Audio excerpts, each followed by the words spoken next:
নমস্কার বন্ধুরা, সবাই কেমন আছো? আমার নতুন আরও একটি ব্লগে তোমাদের স্বাগত। সকাল সকাল উঠেই স্নানটা সেরে নিয়েছি আর সঙ্গে পুজোটাও সেরে ফেলেছি, কারণ আজকে আমাদের বাড়িতে দাদুরা আসবে।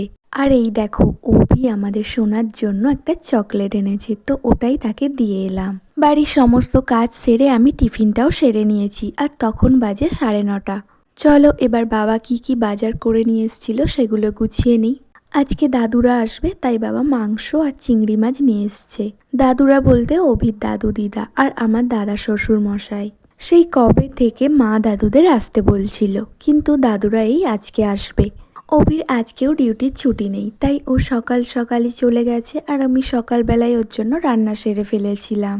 এরপর দুপুরের রান্নাটাও হবে, মা এসে দুপুরের রান্নাটা করবে। এই দেখো, আমি সমস্ত কিছু গুছিয়ে নিয়েছি আর রান্নার জন্য কিছু জোগাড় করে নিয়েছি। রান্নাটা মা এসে করলেও জোগাড় তো কিছু করে রাখতেই হবে, তাই না? অনেকটাই চিংড়ি মাছ এনেছিল, তাই ভাবলাম কিছুটা রেখে দিই আর বাকিটা আমি কেটে ফেলেছিলাম। মা আজকে মাংসটা করবে আর আমি ফুলকপি চিংড়িটা করব, আর সঙ্গে ডালও হবে। মা উনানে রান্না করছিল আর আমি গ্যাসে রান্না করছি। দেখতেই পাচ্ছ আমার ফুলকপিটা ভাজা হয়ে গেছে আর মশলার মধ্যে আমি সমস্ত কিছু পেস্ট করে নিয়েছিলাম। এরপর মা কয়েকটা আমড়া কেটে দিয়েছিল আর আমাকে চাটনি করতে বলেছিল। আর এদিকে দেখো, মা মাংস রান্না করে ফেলেছে। সত্যি বলতে আমি কখনো আমড়ার চাটনি করিনি।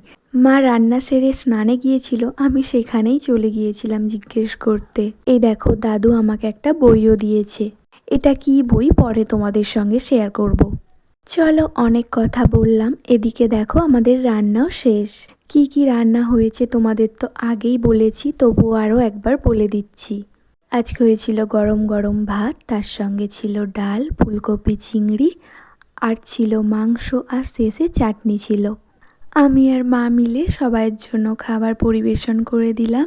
চলো এবার আমরা দুপুরের খাবারটা সেরে ফেলি। যাই হোক, দাদু দিদা আমাদের রান্না খেয়ে ভালোই বলল যে সব রান্নাই ভালো হয়েছে।